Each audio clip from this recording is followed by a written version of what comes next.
Blue cheese and barbecue. I don't know if that combo go together. Nope. That might have made it worse. Barbecue don't go with blue cheese.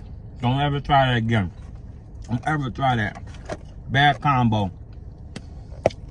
That right there, 6 without the blue cheese. With the blue cheese, that's a -3. Straight up. Barbecue. Alright. Man. This right here, it's gotta be the garlic parm.